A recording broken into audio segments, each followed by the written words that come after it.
Baik, sahabat PAI, selanjutnya kita masuk ke sesi kedua. Tadi sudah kita bahas tentang materi Al-Quran. Sekarang sesi kedua tentang keimanan atau akidah ya. Tadi sudah Pak singgung juga, untuk keimanan ini ada iman kepada Allah, iman kepada malaikat, iman kepada kitab, rasul, hari kiamat, iman kepada qada dan qadar. Jadi dari keenam keimanan itu akan ditampilkan sekitar 7 soal, mulai dari soal nomor 9 hingga soal nomor 15 dan 16 tadi ya. Baik, untuk yang pertama tentu iman kepada Allah. Iman kepada Allah tentang Asmaul Husna. Jadi anak-anak Bapak sekalian harus paham makna Asmaul Husna. Ada 99 Asmaul Husna. Nanti akan ditampilkan deskripsi perilaku seseorang ini cocoknya di Asmaul Husna yang mana gitu. Seperti itu. Jika sulit untuk memahami ke-99-nya, Pak kasih clue aja ya. Tolong dipahami untuk Asmaul Husna: Al-Mu'min, Al-Wakil, Al-Jami, Al-Matin, Al-Ghafur. Cepat ya. Pak ulang sekali lagi. Al-Mu'min, Al-Wakil, Al-Jami, Al-Matin, Al-Ghafur. Ini itu harus dipahami. Selanjutnya untuk kedua daripada keimanan, yaitu iman kepada malaikat.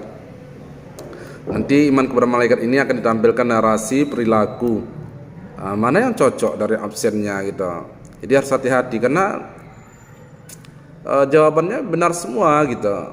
Tapi mana yang cocok dengan narasi yang ditampilkan di atas? Misal, salah satu tugas malaikat ialah mengawasi perilaku kita, mencatat amal baik, amal buruk.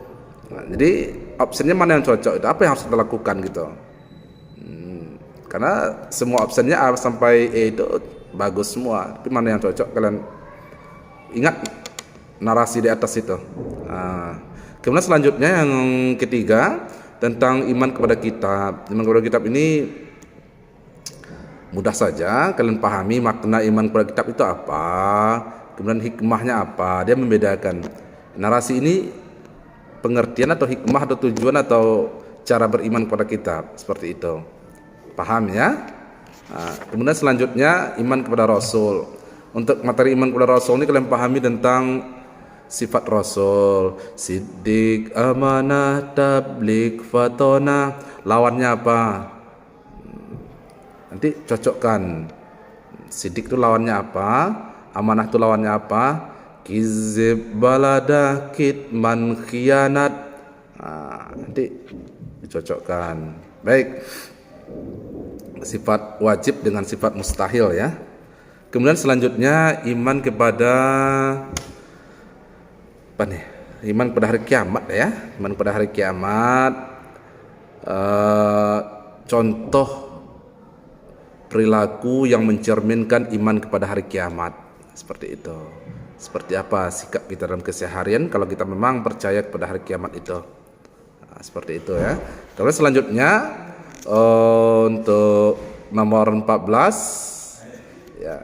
Untuk nomor 14 iman kepada qada dan qadar. Iman kepada qada dan qadar ini pahami tentang takdir muallaq, takdir mubram. Contohnya seperti apa? Yang bisa diubah dengan usaha kita yang mana? Mubramkah atau muallaqkah? Seperti itu. Itu ya. Contohnya seperti apa? Misalnya kematian, jodoh, rezeki, itu masuk takdir apa? Terus selanjutnya sikap kita sebagai orang beriman apabila ada cobaan, apa yang harus kita lakukan gitu. Itu tandanya kita beriman kepada qada dan qadar. Apakah kita harus stres atau bunuh diri atau gimana? Itu nggak mungkin gitu ya, karena kita sebagai seorang yang beriman tentunya kita sadar itu adalah cobaan yang insya Allah akan ada jalan keluarnya dari setiap masalah itu. Karena Pak jelaskan juga di kelas itu ya tentang iman kepada qada dan qadar. Itu kelebihan kita sebagai seorang muslim. Terhadap Allah sebagai tempat mengadu, minta untuk jalan keluar dari setiap masalah kita. Selanjutnya kita masuk aja ya ke materi berikutnya tentang akhlak ya. Biar atau udah 5 menit ini.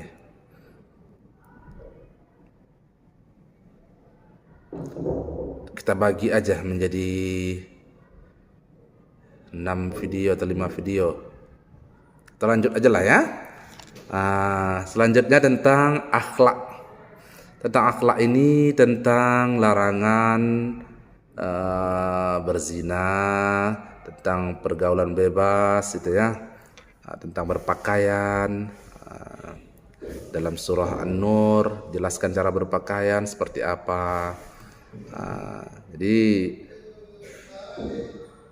jika kita dalam perilaku kita memilih pakaian seperti apa yang bagusnya, apakah yang pas-pas badan sehingga nampak badan kita itu seperti apa. Itu untuk yang soal pertama dari materi akhlak itu ya. Apakah kita harus ikut aturan atau gimana. Selanjutnya yang perilaku, cerminan perilaku jujur. Perilaku jujur seperti apa dalam keseharian gitu.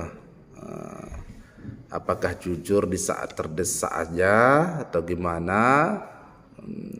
Apakah boleh berbohong untuk ini dan itu segala macamnya? Kita harus paham konsepnya itu. Kemudian selanjutnya tentang mempertahankan kebenaran.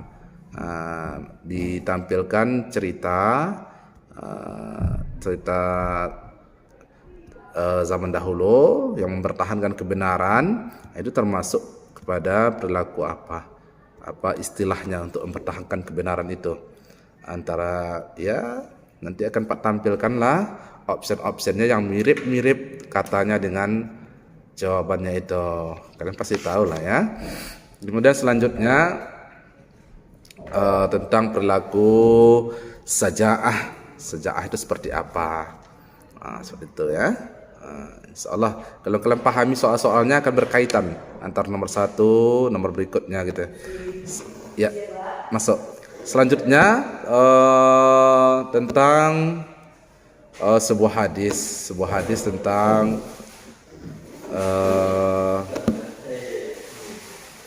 sedekah ya, tentang sedekah. Ini hadisnya umum nih. Yang dari SDIT kemarin udah hafal tuh hadis-hadis ini, karena anak Pak juga sudah hafal nih tentang hadis ini. Kita bertanam, kemudian buahnya dimakan oleh burung-burung gitu ya. Itu apakah hilang begitu saja atau gimana itu? Itu kan ada dalam hadis riwayat Bukhari itu. Kemudian selanjutnya tentang etos kerja keras gitu ya, perilaku kerja keras dalam kehidupan bermasyarakat. Seperti apa sih gitu? Apakah kita dalam bekerja itu, apakah kita malas-malasan atau kita bersemangat segala macamnya? Apakah kita tunda-tunda pekerjaan segala macam itu. Selanjutnya tentang kerja keras ya, etos kerja keras.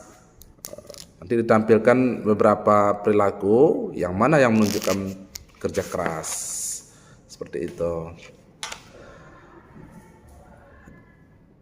Ya, selanjutnya juga tentang kerja keras juga ini, tentang kerja keras tuh apakah kita harus meninggalkan ibadah segala macamnya, seperti apa konsepnya itu. Kayaknya udah sampai nomor itu ya, nomor 23 tentang akhlak itu, akhlak terpuji dan akhlak tercela. Kayaknya kita sambung ke sesi berikutnya ya, video selanjutnya. Jangan lupa di subscribe, kemudian di like, komen. Ini yang video pertama belum ada yang komen Pak, lihat yang nonton udah banyak, yang subscribe belum banyak, yang komen belum ada. Kemudian di share juga di IG-nya, di screenshot. Pokoknya ya agar channel ini tetap eksis. Oke. Sampai jumpa di video berikutnya. Assalamualaikum.